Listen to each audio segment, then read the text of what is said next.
Oke, selamat pagi, mejuah-juah, dan sambut shalom buat anak-anak kami semuanya.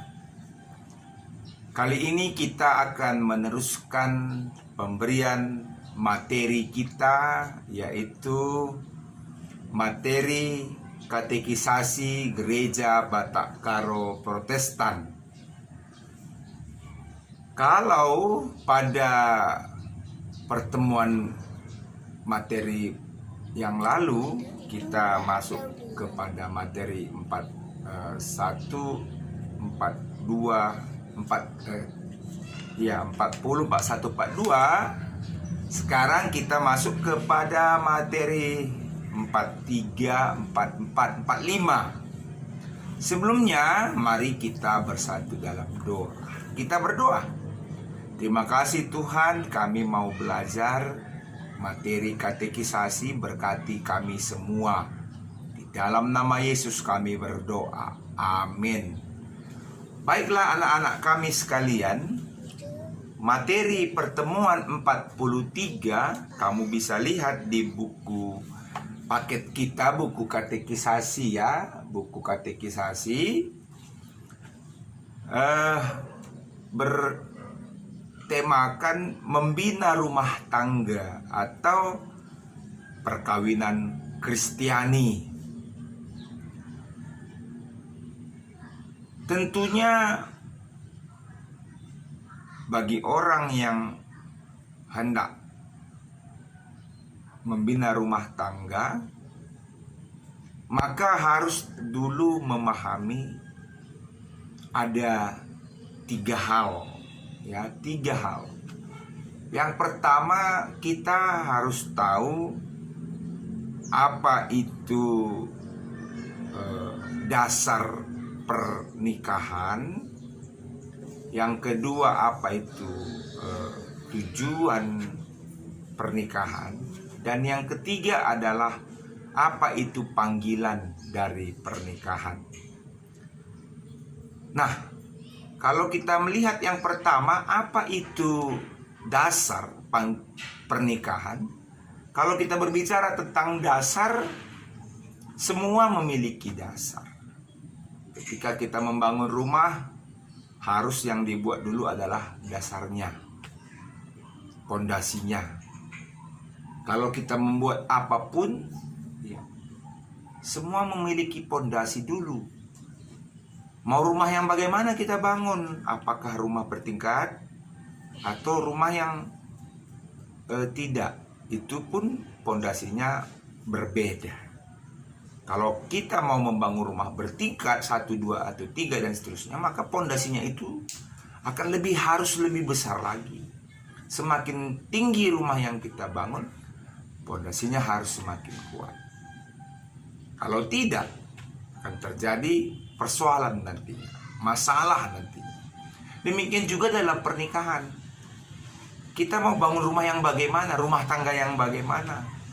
Apakah rumah tangga yang hanya bertingkat 1, 2, atau 3 saja? Atau 4? Tentunya kita membangun rumah yang excellent, yang bagus, tahan dari badai, tahan dari gelombang, dan seterusnya. Maka kita harus membangun dulu dengan dasar. Di dalam Alkitab, Kejadian 2 ayat 18 dikatakan tidak baik kalau manusia itu seorang diri saja. Bisakah manusia itu tidak kawin? Bisa, namanya selibat. Seperti yang ada di dalam ajaran Katolik. Misalnya uskup atau biarawan atau biarawati, pastor. Tetapi Tuhan berkata tidak baik. Ya, bisa, tetapi tidak baik. Bagi apa? Bagi yang tidak mampu untuk menahan godaan dari pernikahan itu. Maka dikatakan Tuhan tidak baik kalau manusia itu seorang diri saja. Maka aku akan menjadikan seorang penolong baginya yang sepadan dengan dia. Artinya itulah dasar pernikahan, bahwa dasar pernikahan, perkawinan Kristiani adalah Tuhan. Tuhanlah yang membuat pernikahan itu. Dia yang memprakarsai pernikahan itu. Dengan waktu itu kita lihat Adam dan Hawa diberkati oleh Tuhan. Itulah pemberkatan pertama di dunia ini ketika Allah memberkati Adam dan Hawa dalam suatu perkawinan. Jadi yang menjadikan perkawinan itu adalah karena Allah.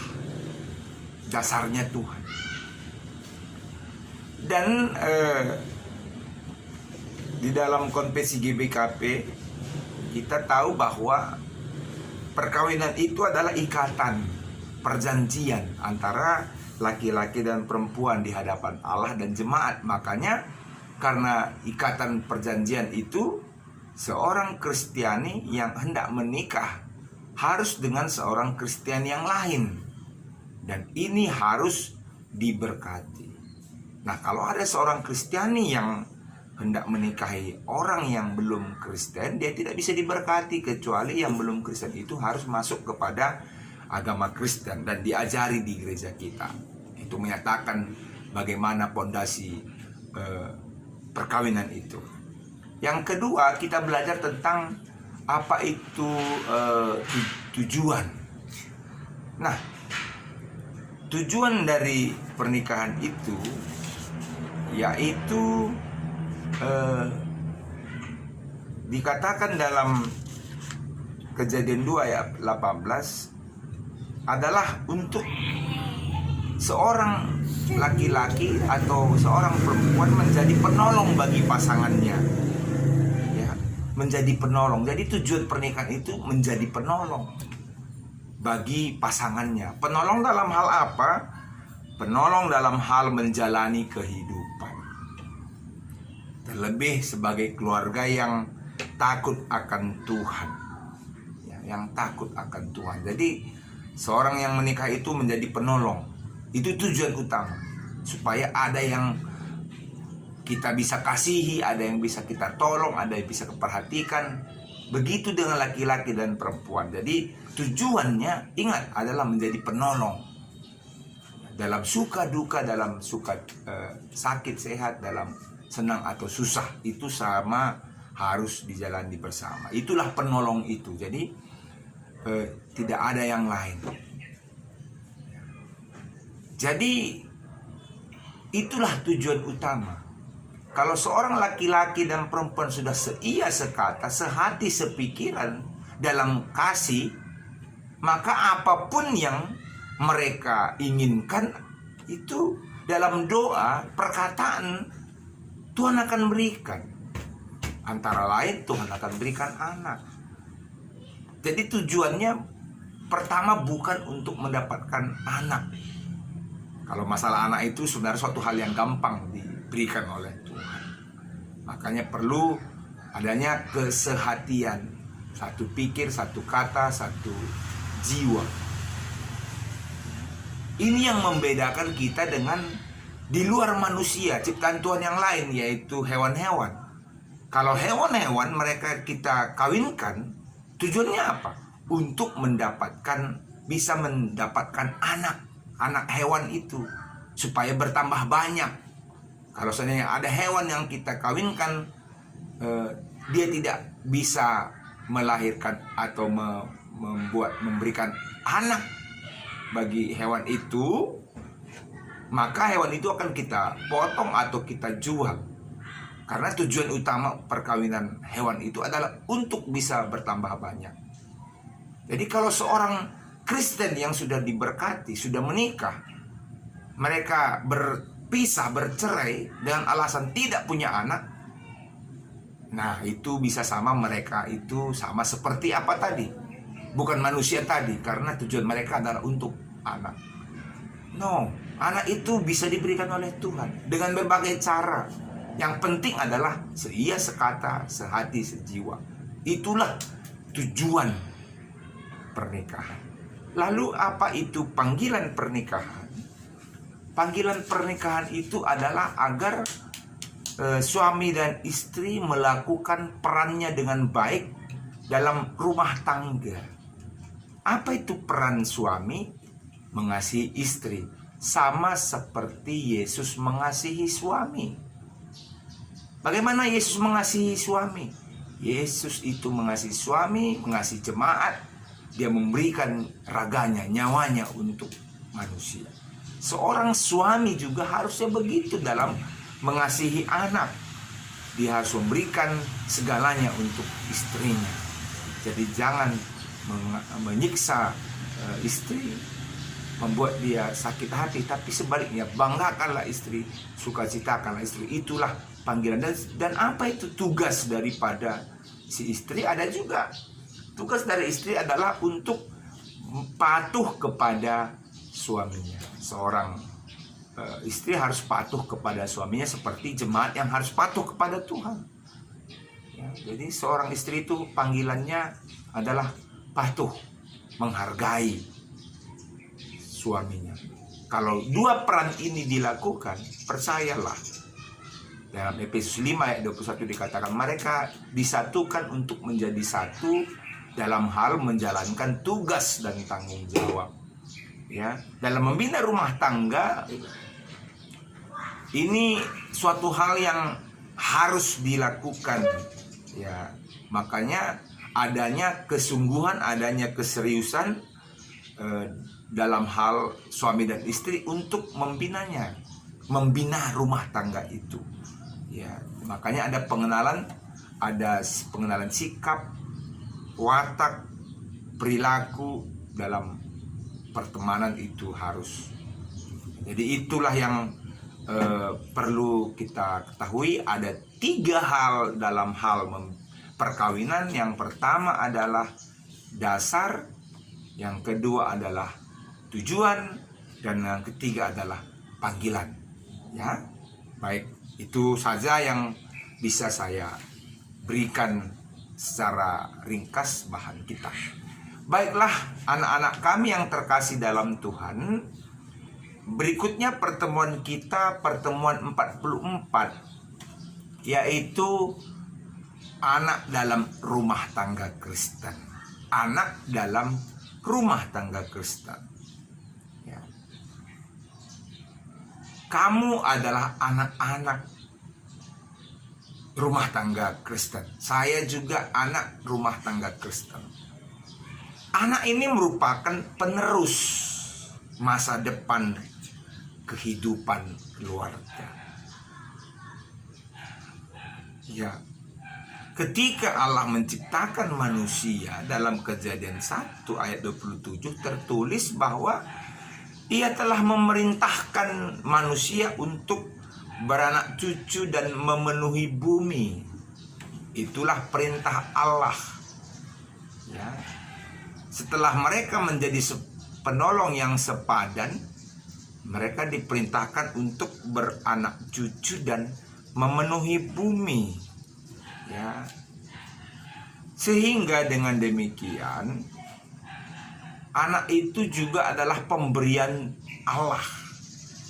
Ya. Bagaimana kita tahu dalam Alkitab, Abraham dan Sarah ya merindukan seorang anak, begitu juga Rahel merindukan anak. Hana yang berdoa kepada Tuhan meminta untuk memiliki anak.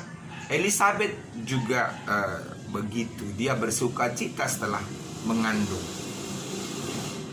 Begitulah anak ini sangat dirindukan. Kamu adalah anak-anak orang tua kamu yang dulu sangat dirindukan supaya mereka miliki. Dan sekarang mereka sudah memiliki kita. Oleh karena itu, ya, ada anak dan tanggung jawab orang tua. Pertama, anak ini adalah berkat. Jadi kamu adalah berkat Tuhan atas keluargamu. Maka kehidupan kamu harus menjadi berkat. Bagaimana kamu harus menjadi berkat? Ya, melakukan kebaikan, menyenangkan orang tua, takut akan Tuhan. karena kamu adalah menjadi berkat bagi keluarga. Sudahkah kamu menjadi berkat? Mungkin kamu jadi pasu-pasu man keluarga andu, man bapak andu, nandendu, olah kerja di palu-palu. Jangan, tapi kamu harus menjadi berkat bagi keluarga, bagi orang tua kamu, ya. Yang kedua adalah mendidik anak. Kamu yang telah dikaruniakan Tuhan kepada keluarga, begitu orang tua kita sudah mendidik kamu melalui pendidikan formal, yaitu menyekolahkan kamu. Dalam rangka tanggung jawab tadi, apakah kamu sudah menjadi berkat dalam menyekolahkan kamu? Jangan-jangan kamu belum menjadi berkat karena sering bolos dulu, tidak mengerjakan tugas, sering absen, berbohong dalam sekolah. Itu tidak menjadi berkat namanya.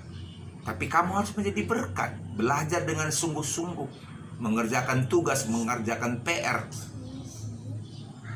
Jangan bolos. Yang kedua adalah pendidikan informal. Apa itu pendidikan informal? Ya, pendidikan yang diberikan oleh orang tua melalui sikap kehidupan sehari-hari. Dia sudah mengajari kamu untuk makan, sudah mengajari kamu untuk minum, sudah mengajari kamu untuk berjalan, sudah mengajari kamu untuk memasak, sudah mengajari kamu untuk berkata baik dan sopan, dan seterusnya. Dan inilah yang harus kamu lakukan. Mereka telah mendidik anak-anak. Orang tua memang bertanggung jawab untuk mendidik anaknya, dan ini sudah mereka lakukan. Demikian juga kamu nanti akan bertanggung jawab dalam mendidik anak-anak kamu, kalau kamu sudah menikah tentunya. Yang ketiga adalah ada tanggung jawab anak. Tadi ada tanggung jawab orang tua, yaitu mendidik kamu. Yang berikutnya tanggung jawab anak, apa itu? Tidak hanya orang tua yang bertanggung jawab terhadap anaknya, tapi anak juga harus bertanggung jawab kepada orang tuanya. Apa tanggung jawabmu kepada orang tua kamu? Harus menghormati mereka. Ingat, harus menghormati mereka. Ini nyata sekali anak-anakku, diperintahkan Tuhan dalam 10 perintah Tuhan. Hormatilah orang tuamu, ayah ibumu. Supaya apa? Supaya kamu mendapatkan berkat. Berkat apa? Berkat umur yang panjang yang diberikan oleh Tuhan. Jadi anak-anak kami, hormatilah orang tuamu ya. Jangan melawan mereka. Jangan membuat mereka sakit hati. Jangan membuat mereka sakit hati. Sayangilah mereka, karena mereka sudah melakukan yang terbaik bagi kamu. Ketika kamu kecil, kamu digendong, disuruh diajar belajar berjalan. Ketika kamu sakit, diantar ke rumah sakit. Ketika kamu perlu baju baru, diantar ke toko, jalan-jalan. Nanti ada saatnya kita juga sama seperti mereka. Mereka ke rumah sakit, kita lagi yang hantar. Mereka sakit, kita lagi yang mengobati. Ada waktunya nanti. Jadi selama mereka sehat-sehat dan seterusnya, sampai akhir hayat, kita harus menghormati orang tua kita. Ya, hormatilah orang tuamu. Kasihilah mereka. Inilah tanggung jawab seorang anak. Oleh karena itu, ya, dalam Kolose 3 ayat 20 dikatakan, hai anak-anak, taatilah orang tuamu. Hai anak-anak, taatilah orang tuamu dalam segala hal. Karena apa? Karena itulah yang indah di dalam Tuhan. Keindahan Tuhan bagi kita bukan kecantikan kita, tapi keindahan Tuhan dalam diri kita adalah kepatuhan kita, ketaatan kita, penghargaan kita terhadap orang tua kita dalam segala hal. Ya? Nanti habis kamu mendengar video ini, kamu salami orang tuamu ya. Katakan, aku sayang sama Bapak. aku sayang sama mama. Ya, oke? Ya, itulah. Baik, berikutnya adalah pertemuan 45. Hidup beriman. Ya, hidup beriman. Ya. Dalam pertemuan ini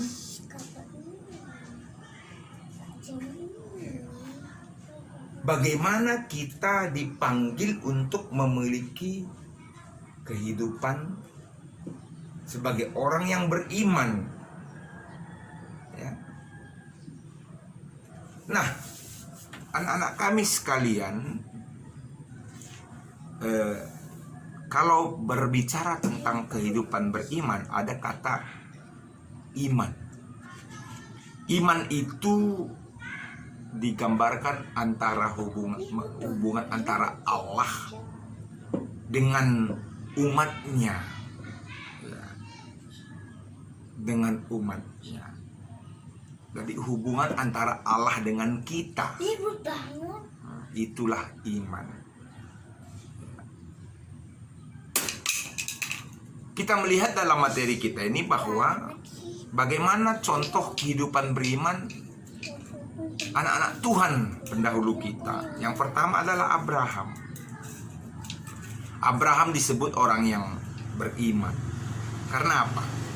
Karena dia selalu menjaga hubungannya dengan Allah, dengan patuh dan taat kepada Allah. Dia melakukan kepatuhan kepada Allah melebihi segalanya. Buktinya yaitu ketika Allah memerintahkan dia untuk pergilah dari negerimu dan saudaramu dan bawalah anakmu satu-satunya. Dia patuh, padahal anaknya hanya satu, untuk dipersembahkan kepada Tuhan. Ya, karena dia yakin bahwa tujuan utama dari kehidupan adalah untuk memuliakan dan mematuhi perintah Tuhan. Ya. Yang kedua adalah perempuan Sunem. Bagaimana kehidupan beriman perempuan Sunem? Kalau kamu tahu bahwa perempuan Sunem ini adalah dia seorang yang kaya. Waktu itu dia mengundang Elisa makan di rumahnya. Dan kemudian dia membuat tempat untuk Elisa supaya Elisa boleh tinggal di situ dalam melayani umat Tuhan yang lain. Kenapa dia melakukan itu? Kenapa dia melakukan kebaikan kepada Imam Eli, kepada hamba-hamba Tuhan? Karena dia tahu bahwa hamba Tuhan itu, Imam Eli, hamba-hamba Tuhan itu adalah seorang utusan abdi Allah, abdi Allah yang kudus. Dia tidak mengharapkan apa-apa dari Elisa. Dia tidak mengharapkan timbal balik. Dia hanya melakukan yang terbaik bagi hamba Tuhan. Dia memberikan rumahnya, dia memberikan yang dia miliki untuk mendukung pelayanan Elisa. Ini adalah ciri-ciri orang yang beriman. Sudah banyak di gereja kita yang ketika dalam segala hal memberikan dukungan kepada pelayanan gereja, kepada abdi Allah, dalam persembahan persepuluhan, dalam memberikan iuran. Itu adalah ciri-ciri orang-orang yang sudah beriman. Bukan itu ciri utama, tapi salah satu ciri orang yang beriman. Memberikan sebagian apa yang dia miliki untuk Tuhan. Ya. Terlebih kita melihat kalau di gereja kita kan ada sering persembahan pengatakan bujur, tandariah ukur.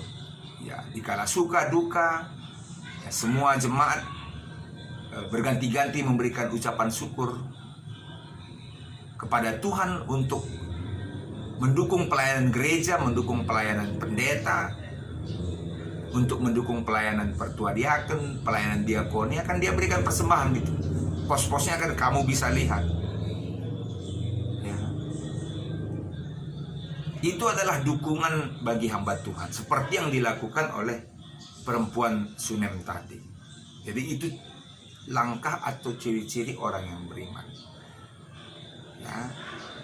Jadi bukan soal banyaknya, tapi soal mereka memberikan dukungan atas apa yang mereka miliki. Kamu juga nanti kalau sudah memiliki gaji, memiliki duit, berikanlah dukungan kepada hamba-hamba Tuhan, pendeta, pertua diaken, diakonia.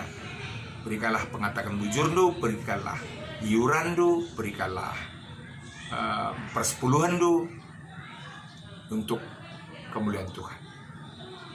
Yang ketiga adalah Rahab. Rahab ini dibenarkan oleh iman. Ya. Dia sebenarnya memiliki latar belakang kehidupan yang tidak baik. Ya. Tapi karena Rahab melakukan perbuatan yang baik, membantu orang lain, maka Allah tidak memperhitungkan ketidakbaikan Rahab. Tapi sebaliknya, dengan perbuatan iman itu, dia sudah melakukan hubungan yang baik dengan Tuhan, sehingga Tuhan menjadikan dia menjadi salah satu orang yang beriman dalam Alkitab.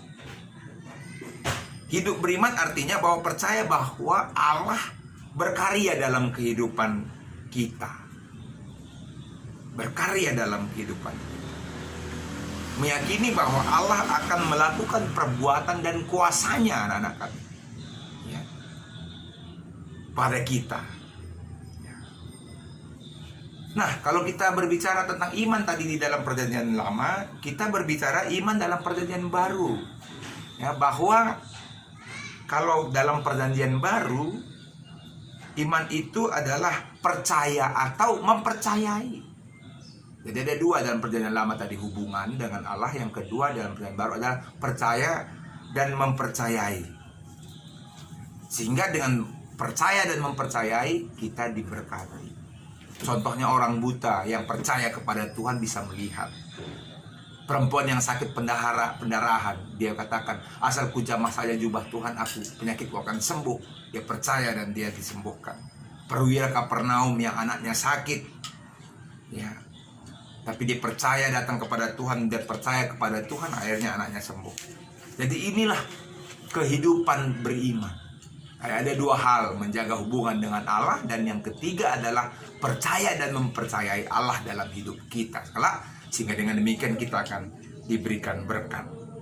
Ya, jadi contoh perjanjian lama dan perjanjian baru tadi, kita dapat mendefinisikan bahwa iman baik dalam perjanjian lama dan perjanjian baru secara umum, bahwa iman tidak bisa dilepaskan dari perbuatan. Iman tidak bisa dilepaskan dari perbuatan. Di dalam keberimanan ditemukan kepercayaan kepada Allah yang mutlak, serta berpegang pada perjanjiannya dan mengikuti perintahnya, seperti ada Abraham dan seterusnya tadi. Jadi hiduplah kamu sebagai orang yang beriman, yang menjaga hubungan dengan Allah melalui doa, melalui pujian, mengikuti kebaktian online. Kalau tak saat pandemi ini, nanti kalau sudah normal kembali, kita bisa beribadah ke gereja. Itu dalam rangka menjaga hubungan dengan Allah.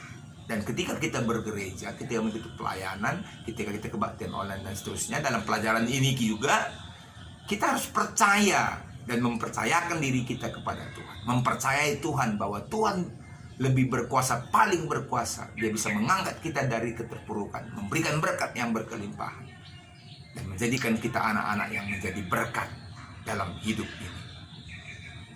Oke, itu saja yang bisa saya berikan dalam 3 materi ini, anak-anak kami.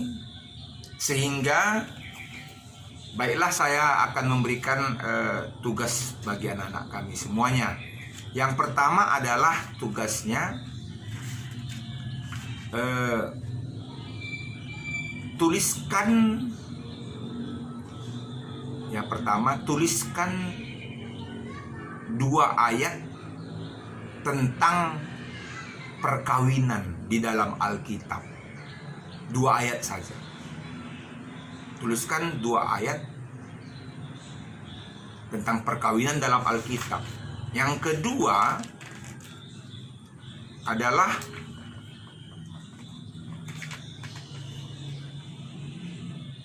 jelaskan bagaimana seorang anak yang menjadi berkat bagi orang tua dan bagi Tuhan. Itu yang kedua. Yang ketiga, apa yang dikatakan tentang hidup beriman dalam perjanjian lama dan dalam perjanjian baru.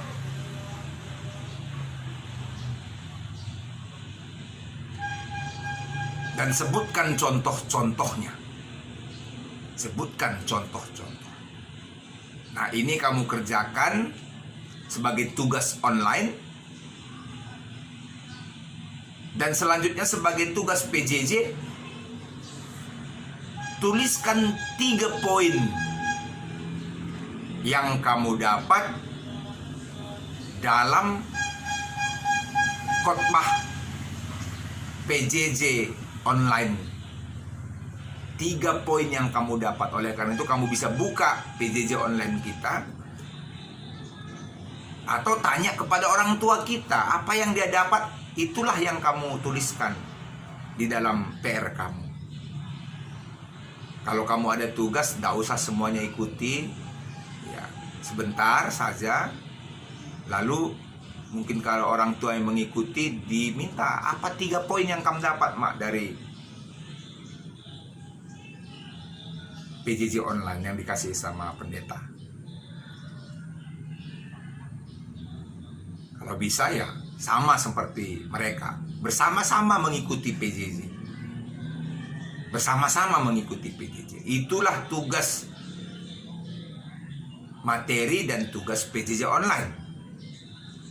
Samping itu, tugas yang ketiga, kerjakan buku latihan katekisasi ya, dari yang pertemuan kita ini 3, 44 dan 45. Oke, anak-anak kami sekalian, terima kasih, itu yang bisa saya berikan. Jangan lupa subscribe dan tekan tanda lonceng bagi yang belum ya, supaya bisa berlangganan, karena ada beberapa bulan lagi kita belajar ini.